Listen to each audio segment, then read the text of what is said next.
Kepadanya kami persilahkan.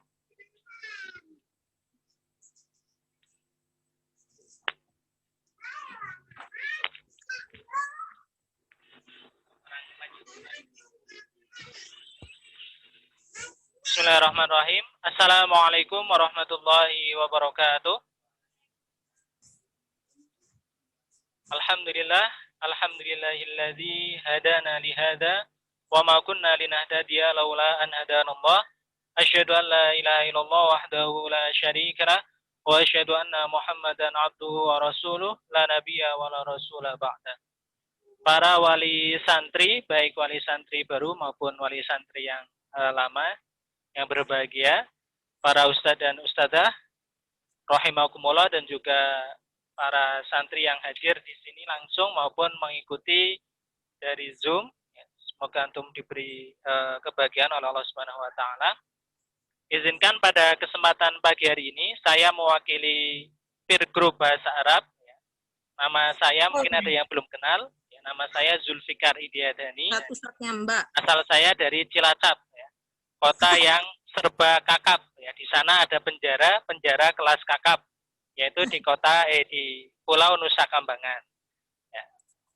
Kabupaten kelas kakap, kabupaten terbesar di Jawa Tengah. Dan juga saya berharap menjadi pendidik yang kelas kakap, bisa mendidik dengan baik. Baik, Bapak Ibu rahimakumullah serta para santri azakunallah. Di sini apa yang mau kami sampaikan sebenarnya sudah pernah kami sampaikan, tapi karena melihat banyak Bapak Ibu yang baru mengikuti parenting di Panatagama, jadi perlu saya sampaikan ulang. Pagi hari ini saya menyampaikan dasar-dasar normatif atau dalil-dalil normatif yang itu melatar belakangi adanya pembelajaran bahasa Arab di ILS Taruna Panatagama. Jadi Bapak Ibu sekalian, menyekolahkan putri-putri Bapak Ibu di sini di Islamic Leadership School, berarti berharap bahwa putri-putri Bapak Ibu menjadi pemimpin-pemimpin. Namanya pemimpin itu butuh adanya role model ataupun adanya qudwah. Ya, kita tahu di dunia sejak zamannya Nabi Adam sampai sekarang ada banyak sekali pemimpin. Namun untuk menjadi role model yang ideal, ya kita harus memilih role model yang terbaik. Dan itu jatuh kepada Nabi kita, Rasulullah Shallallahu Alaihi Wasallam.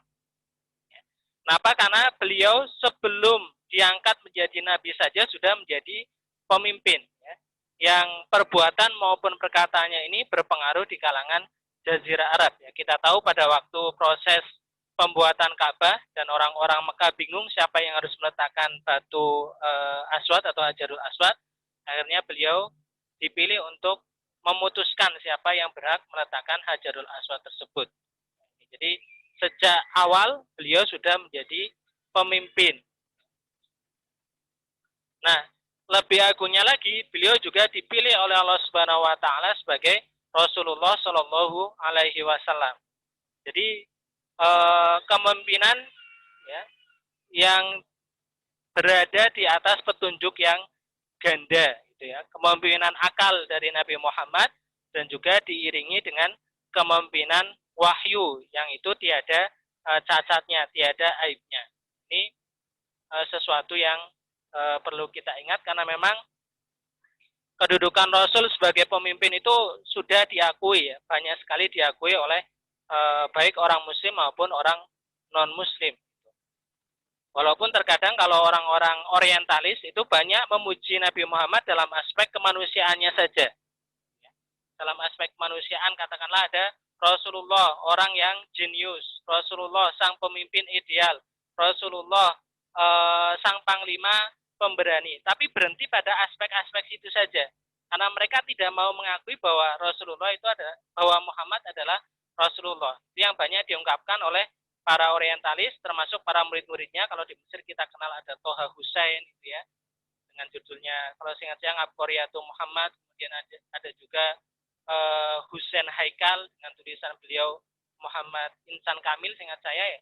Mereka berlari pada aspek, ya, bahwa Muhammad itu manusia unggul, tapi tidak mau mengakui bahwa Nabi Muhammad adalah selain pemimpin juga rasul yang dipilih oleh Allah Subhanahu wa taala. Jadi uswah hasanah kita ya ada pada diri Rasulullah Shallallahu alaihi wasallam sebagaimana yang ini dituntut dalam surat Al-Ahzab ya, surat ke-21. Apa hal yang mendasar dari diri seorang rasul yang itu gambaran ideal bagi seorang pemimpin? Ini tergambar dari surat Ali Imran ayat 164. A'udzubillahi minasyaitonirrajim. Laqad mannallahu 'alal mu'minin idz ba'atsa fihim rasulan min anfusihim yatlu 'alaihim ayatihi wa yuzakkihim wa yu'allimuhumul kitaba wal hikmata wa in kanu min qablu lafi dhalalin mubin. Dan sungguh benar Allah Subhanahu wa taala itu telah menganugerahkan kepada orang-orang beriman ketika ia mengutus di antara mereka seorang utusan ya, dari diri mereka sendiri, maksudnya bukan dari jin maupun dari makhluk lain.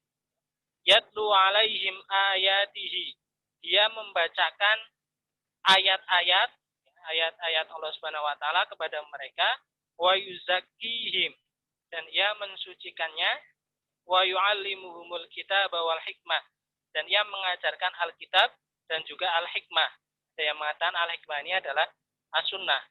Wa in kanu min qablu lafi dhalalin mubin. Walaupun sebelumnya mereka itu benar-benar berada dalam kesesatan yang nyata.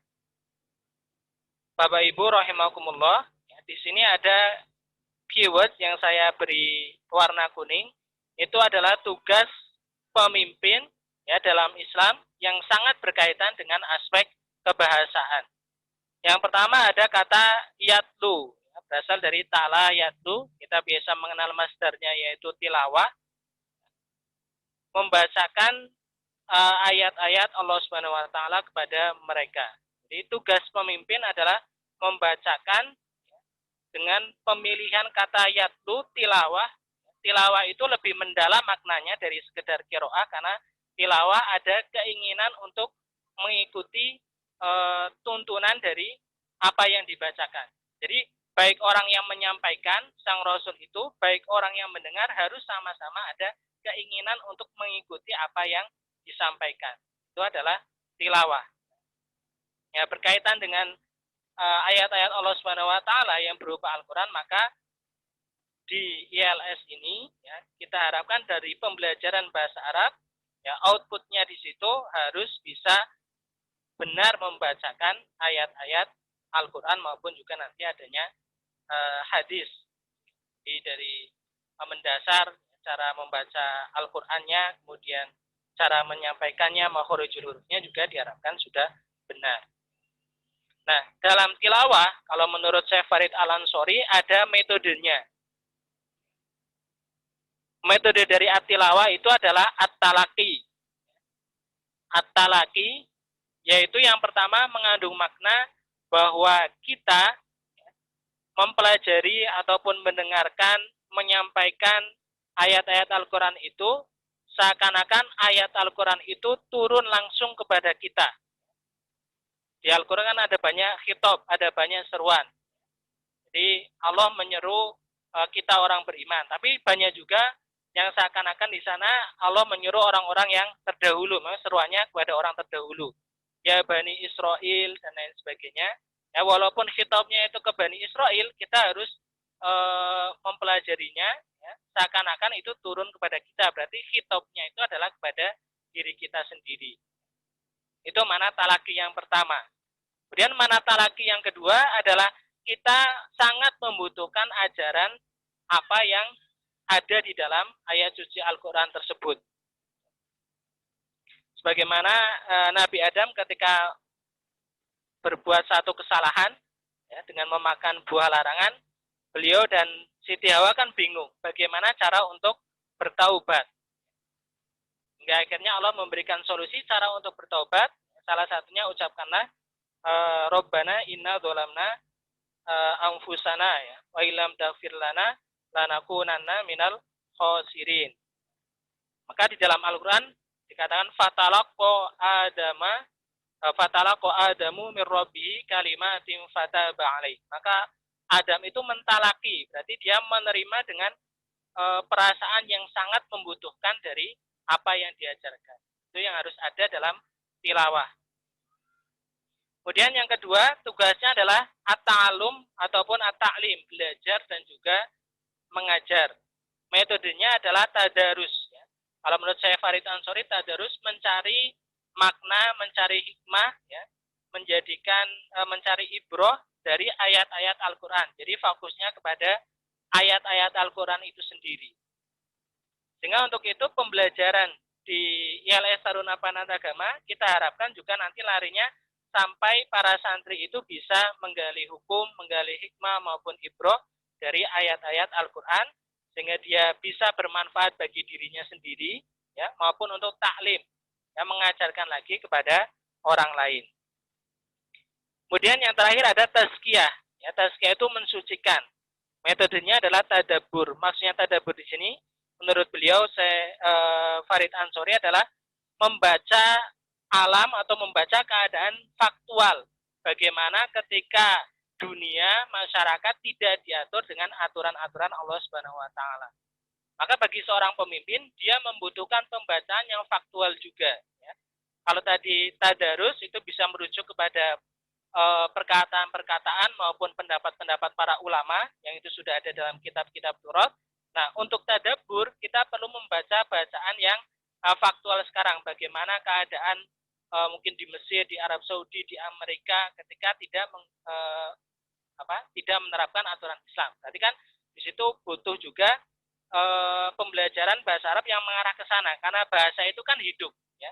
Jadi bahasa dulu dan bahasa sekarang jelas banyak tambahannya, ya. Dan tambahan-tambahan itu juga yang kita harapkan bisa dimengerti oleh santri sehingga mereka tahu problem yang dihadapi saat ini dan juga mencoba untuk menyelesaikannya.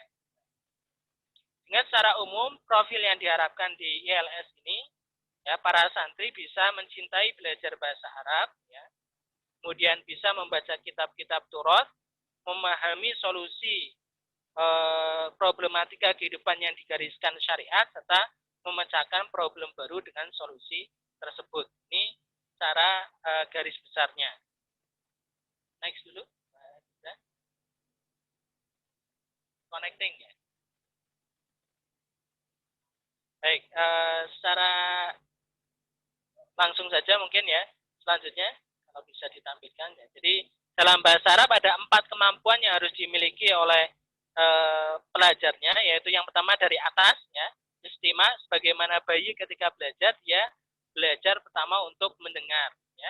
Setelah mendengar, dia belajar berbicara, ya, umur 1 tahun atau lebih kan biasanya sudah bisa berbicara. Kemudian yang ketiga belajar qiraah, yang bawah.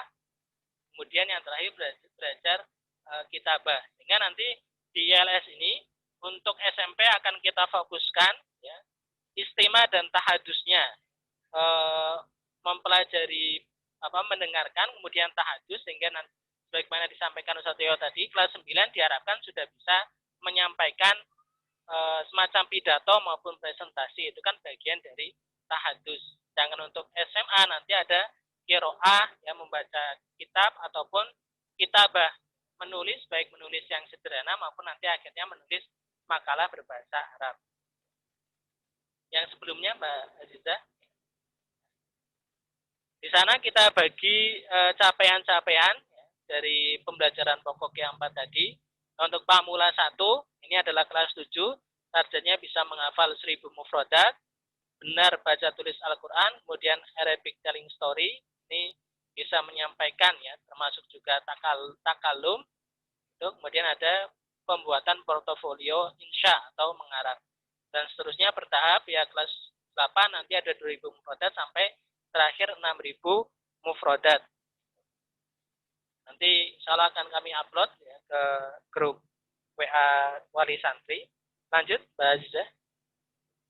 Nah, untuk nama-nama pelajaran, ya, ada Al-Lughatul Arabiyah atau kita biasanya memakai kitab Al-Arabiyah Linnasyiin. Ada Imla, itu mendikte. Terus ada Nahwu, ya, Sorof, Qiraatul Kutub, dan juga Insya. Ini pengarang. Jadi inilah pelajaran-pelajaran yang mungkin hampir setiap kelas mendapatkannya. Namun di sana ada juga beberapa pelajaran yang insidental ya, kalau kita rasa butuhkan kita bisa menambahkan. Lanjut. Nah ini untuk buku-buku yang kita gunakan. Ya, ada DL Kontor, Arabia Linasyiin, kemudian ada Arabic Arabic Mapping, ada kitab dari program Al-Misa dan seterusnya. Nah, namun ini istilahnya tidak semuanya ada bukunya bahasa Arab karena kita memang membutuhkan santri latihan menulis. Jadi tadi ketika ibunya sudah bertanya apakah harus ada modul LKS, ya, kami rasa tidak wajib semua pelajaran ada modul ataupun ada LKS-nya. Karena di masa-masa awal namanya santri itu perlu banyak berlatih menulis. Kan idealnya sebenarnya kalau pelajaran hadis, ya pelajaran tafsir itu di kelas 7 santri tidak megang buku tapi latihan nulis bahasa Arabnya. Karena latihan menulis ini akan juga menentukan ya bisa atau tidaknya mereka betul dalam nulis ketika didikte. Lanjut. Ya. Ini secara umum dan untuk kelas 10 besok ya yang baru yang tidak dari sini selalu ada program matrikulasi. Di program ini program tambahan sekitar 1 minggu ya dari habis subuh sampai malam, tapi ada banyak jeda ya. Banyak jeda kami buat karena di situ ketika pakai Zoom, berarti kan HP-nya harus terisi penuh. Ya jeda-jeda itu bisa digunakan untuk mengisi atau mencas HP. Jadi habis subuh ada Durusul Lughah dengan Bu Isna, jam 8 ada Nahwu dengan Mbak Adila, jam 10 ada Adab dengan saya dan Ustaz Abdul Rahim, kemudian habis asar ada bahasa Inggris, ini diminta juga, terus habis Isya ada Sorof dengan saya. Itu dari peer group bahasa Arab. Di sini untuk ustadzannya ada Ustadz Abdul Rahim yang paling senior, ada Bu Enda, kemudian ada Bu Isna, Ustadzah Dina, Mbak Ilmi, kemudian Mbak Dila, dan yang lainnya. Ya. Tidak bisa kami sebut satu persatu. Baik, ini Bapak Ibu sekalian dan juga para santri yang berbahagia. Monggo kalau ada yang perlu ditanyakan, bisa langsung ditanyakan atau ini karena mereka masih yang matrikulasi, ini online, Ustaz. Karena mereka masih di rumah. Nanti kalaupun ada yang berhalangan, ya kita akan siapkan buku modulnya. Mungkin di pelosok yang sinyalnya sulit. Baik, terima kasih. Silakan, Mbak Ana.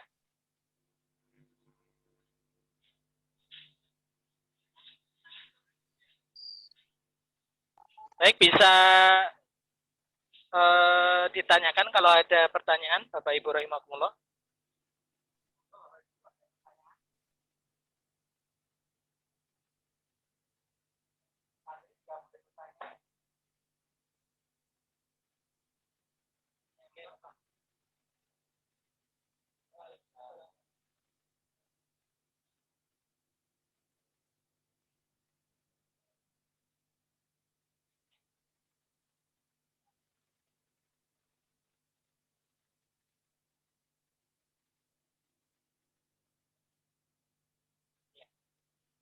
Proyek yang bahasa Arab latihan secara langsung bahasa real. Memang selama beberapa tahun ini kita sudah mencoba untuk merancang, tapi aplikasi ini masih sulit. Memang yang pertama asrama kita ini kan bundauran, dan juga kelasnya masih campur, kadang itu kelas 7 kelas 8 dengan asrama sehingga jangan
Di Zoom silakan Bapak Ibu kalau mau ada yang ditanyakan ataupun ditanggapi usulan masukan monggo.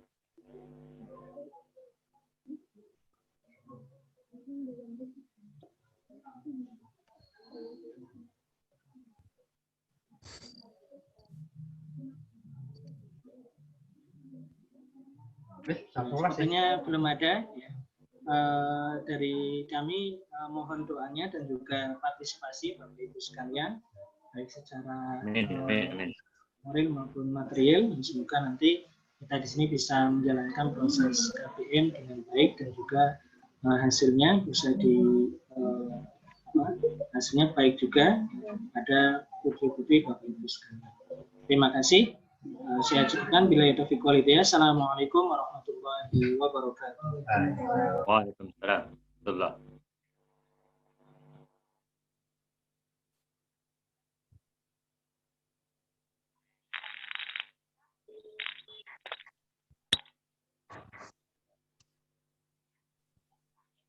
Matil Mugolini